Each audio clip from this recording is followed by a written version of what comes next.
Hello guys, मैं मनीष शर्मा आप सभी का कंसेप्ट वेव एकेडमी के ऑनलाइन प्लेटफॉर्म पर स्वागत करता हूं। आशा करता हूं कि आप सभी स्वस्थ होंगे। तो प्यारे बच्चों, आज हम क्लास 9 के लिए हमने जो पिछले 2 क्लास में मोशन चैप्टर शुरू किया था, लेक्चर नंबर 3 है ये। मोशन चैप्टर को आगे बढ़ाते हैं। पहले 2 लेक्चर में बात कर ली जाती है कि क्या हमने डिस्कस किया अभी तक। पहले लेक्चर में हमने state of rest, state of motion के बारे में पढ़ा था कि रेस्ट क्या होता है, मोशन क्या होता है। उसके बाद हमने डिस्टेंस एंड डिस्प्लेसमेंट की बात की, दोनों में डिफरेंस की बात की। उसके बाद फिर uniform and non uniform motion की बात की। तो जिसने भी पिछली क्लासेस अटेंड नहीं किए हैं तो इससे पहले दोनों वीडियोज को देखे, डिस्क्रिप्शन में आपको लिंक मिल जाएगा, प्लेलिस्ट आपको मिल जाएगी क्लास 9 साइंस की। तो पहले दोनों लेक्चर अटेंड कीजिए, उसके बाद ही यहाँ पे आइए। तो प्यारे बच्चों, आज हम जो बात करने वाले हैं स्पीड और डिस्टेंस की बात करने वाले हैं। सॉरी, स्पीड और वेलोसिटी की बात करने वाले, डिस्टेंस की बात कर चुके हैं हम पिछली क्लास में। तो आज हम बात करेंगे स्पीड की। किसकी? स्पीड की। स्पीड क्या होती है? देखिए, कोई भी मूविंग ऑब्जेक्ट है, मूविंग ऑब्जेक्ट मतलब कोई भी वस्तु अगर चल रही है, मूव कर रही है, तो क्या होगा, वो कुछ ना कुछ डिस्टेंस भी ट्रेवल करेगी, कुछ ना कुछ टाइम भी लेगी, और चलते हुए उसकी कुछ ना कुछ स्पीड भी होगी कि कितनी स्पीड से वो चल रही है। तो स्पीड क्या होता है? It is the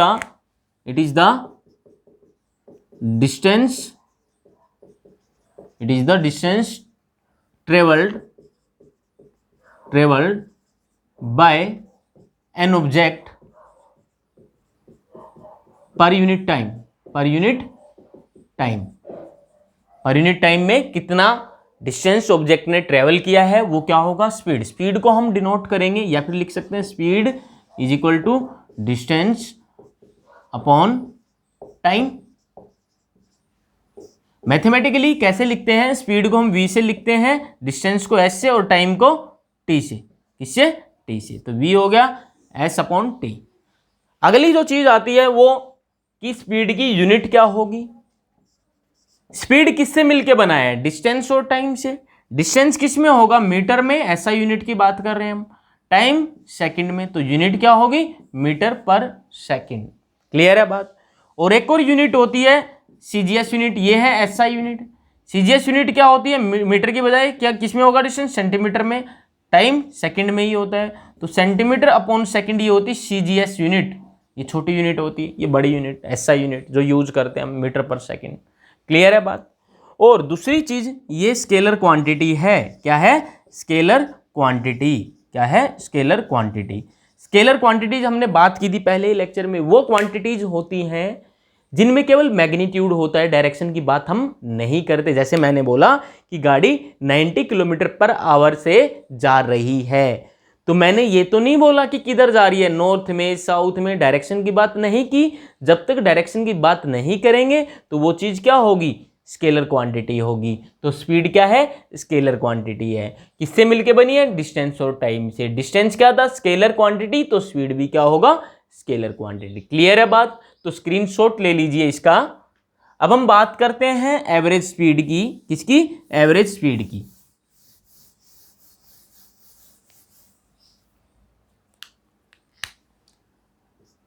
average speed क्या है? एवरेज स्पीड क्या होता है प्यारे बच्चों? एवरेज स्पीड सुना होगा कि एवरेज स्पीड, एवरेज वर्ड सुना होगा। औसत क्या होता है? औसत। मान लो आप पानीपत से दिल्ली गए, तो कहीं बीच रास्ते में ट्रैफिक था, तो आप स्लो हो गए, गाड़ी स्लो हो गई। स्लो होने का मतलब स्पीड कम हो गई। और कहीं रोड खुला पड़ा था, कुछ भी नहीं था, ट्रैफिक नहीं था, तो गाड़ी बहुत तेज चल रही थी, मतलब स्पीड ज्यादा थी। कभी स्पीड कम तो कभी ज्यादा। तो क्या आप बता पाएंगे कि आपकी स्पीड कितनी रही पानीपत से दिल्ली जाने में? बता पाएंगे, लेकिन जो वैल्यू आप स्पीड की बताएंगे वो एवरेज स्पीड होगी। क्या होगी? Average speed. एवरेज स्पीड कैसे निकालेंगे आप? मान लो पानीपत से दिल्ली 100 किलोमीटर है। कितना है? 100 किलोमीटर है। और आपने पानीपत से दिल्ली जाने में 2 घंटे लिए। कितने लिए? 2 घंटे। तो प्रति घंटा पर हावर गाड़ी कितनी चली? 50 किलोमीटर से चली होगी। 1 घंटे में, 2 घंटे में जब 100 किलोमीटर कवर किया गाड़ी ने, तो 1 घंटे में कितना किया होगा? 50 किलोमीटर। तो इसका मतलब गाड़ी की स्पीड क्या रही?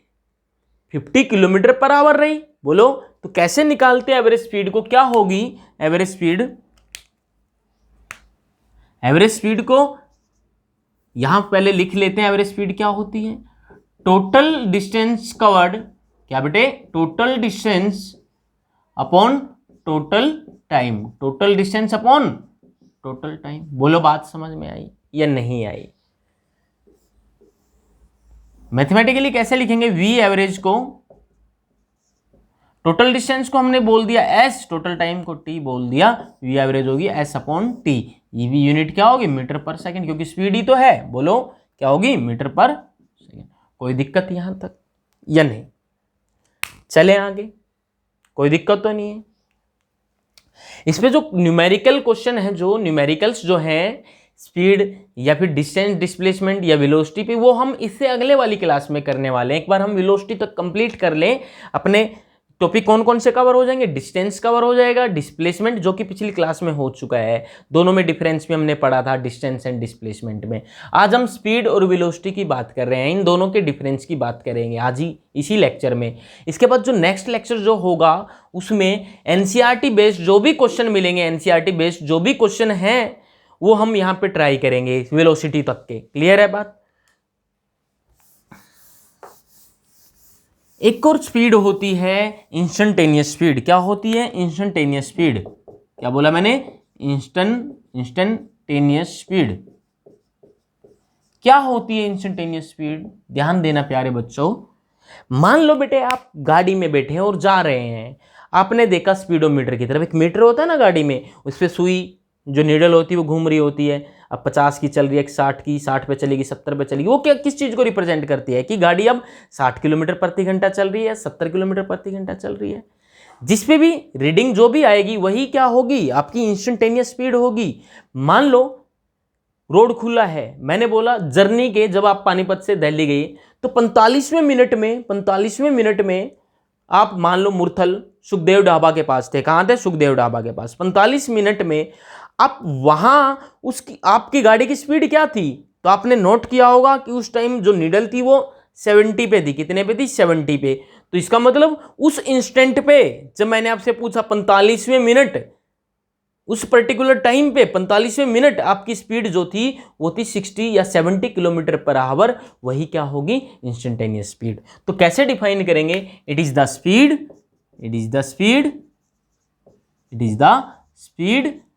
एट एनी पर्टिकुलर टाइम जो स्पीड होगी वो क्या होगी? Instantaneous speed. और कौन मेजर करता भाई इंस्टेंटेनियस स्पीड को? हाँ, इट इज मेजर्ड बाय, ये क्वेश्चन बनेगा भाई। It is measured by speedometer. क्या? स्पीडोमीटर क्या होता है? गाड़ी में होता है ना जिसमें रीडिंग आती है। अब गाड़ी 60 की चल रही, 70 की चल रही है, 100 पे चल रही है, 50 पे चल रही है, वही तो स्पीडोमीटर है। वही तो बताएगा कि इस पर्टिकुलर इंस्टेंट पे स्पीड कितनी है गाड़ी की। तो क्लियर है? ये इंपॉर्टेंट है, क्वेश्चन पूछा जाता है। आपको ब्लू बॉक्स में एनसीईआरटी के मिल भी जाएगा कि गाड़ी की इंस्टेंटेनियस स्पीड को कौन मेजर करता है? स्पीडोमीटर। क्लियर है बात? हो चुकी है स्पीड की बात। अब हम एवरेज स्पीड की बात कर चुके हैं, इंस्टेंटेनियस स्पीड की बात कर चुके हैं। हम बात करते हैं वेलोसिटी की। किसकी? वेलोसिटी की। वेलोसिटी क्या होता है? देखो, स्पीड जो था वो स्केलर क्वांटिटी था। वहां केवल हमने मैग्नीट्यूड की बात करी थी। गाड़ी 60 किलोमीटर पर आवर से जा रही है, लेकिन मैंने ये नहीं बताया नॉर्थ में जा रही, साउथ में जा रही है, वेस्ट में जा रही, किधर मर्जी जा रही है। हमने डायरेक्शन की बात वहां नहीं की। जब तक हम डायरेक्शन की बात नहीं करेंगे, केवल मैग्नीट्यूड की बात करेंगे, तो वो क्वांटिटी स्केलर क्वांटिटी होगी। तो स्पीड क्या थी? स्केलर क्वांटिटी थी। लेकिन अब मैं बोलता हूं कि गाड़ी 60 किलोमीटर पर आवर से जा रही है और किधर जा रही है? नॉर्थ डायरेक्शन में जा रही है। किधर जा रही है? नॉर्थ डायरेक्शन में जा रही है। अब मैंने मैग्नीट्यूड तो बोला, क्या बोला? 60 किलोमीटर पर आवर, साथ में डायरेक्शन क्या बोली? नॉर्थ। तो मैग्नीट्यूड और डायरेक्शन जब दोनों होंगे तो वो क्वांटिटी वेक्टर क्वांटिटी होती है। तो वेलोसिटी भी क्या है? वेक्टर क्वांटिटी है। क्योंकि वेलोसिटी क्या होता है? इट इज द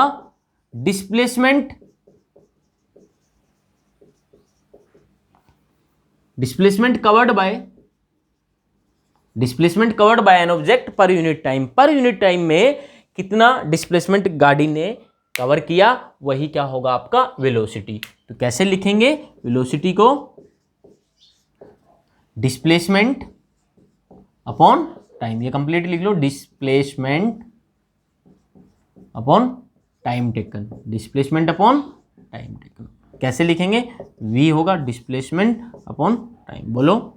वैसे वेक्टर क्वांटिटी होती है, जो भी वेक्टर क्वांटिटी होती है उनके ऊपर एरो लगा देते हैं हम। क्या लगा देते हैं? एरो लगा देते हैं। तो v के ऊपर मैंने एरो लगा दिया तो इसका मतलब वेलोसिटी है। अगर v होता, केवल v होता तो ये स्पीड को रिप्रेजेंट कर रहा होता, और v के ऊपर एरो है, एरो वेक्टर के लिए होता है। किसके लिए होता है? वेक्टर के लिए। तो मतलब v वेक्टर क्वांटिटी है, डेट मीन हम वेलोसिटी की बात कर रहे हैं, और ये सिंपल स्पीड है क्योंकि एरो नहीं है, ये स्केलर है।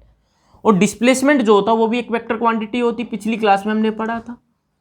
बोलो। तो वेलोसिटी क्या होगी? Displacement upon time. यूनिट क्या होगी? यूनिट सेम होगी, डिस्प्लेसमेंट मीटर में और टाइम सेकंड में। तो एसआई यूनिट मीटर पर सेकंड, और सीजीएस यूनिट क्या होगी? सेंटीमीटर पर सेकंड। क्या होगी? सेंटीमीटर पर सेकंड। ये सीजीएस यूनिट होगी। बोलो, बात आई समझ में या नहीं आई? क्लियर है प्यारे बच्चों? तो वेलोसिटी की बात कर ली बेटे हमने। अब हम बात करते हैं बेटे difference between speed and velocity. Difference between speed and velocity, difference between speed and velocity. अगला जो टॉपिक है वो डिफरेंस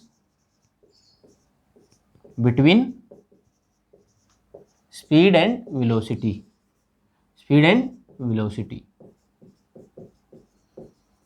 तो क्या डिफरेंसेस है बेटे? अभी हम पढ़ चुके हैं, तो लिखना ही तो है उसी चीज को। तो ये स्केलर क्वांटिटी है, ये क्या है? वेक्टर क्वांटिटी है। ये क्या है? Ratio of distance and time, distance and time. ये किसकी रेशो है? Ratio of displacement and time. Displacement per unit time था, डिस्प्लेसमेंट एंड टाइम की रेशो है। क्या बेटे स्पीड, मूविंग बॉडी की स्पीड कभी जीरो हो सकती है? कोई बॉडी मूव कर रही है, हमने बोल दिया मूव करती हुई बॉडी की स्पीड जीरो, ऐसा तो नहीं होगा। मूव कर रही तो कुछ ना कुछ स्पीड होगी। Never be zero, never be zero.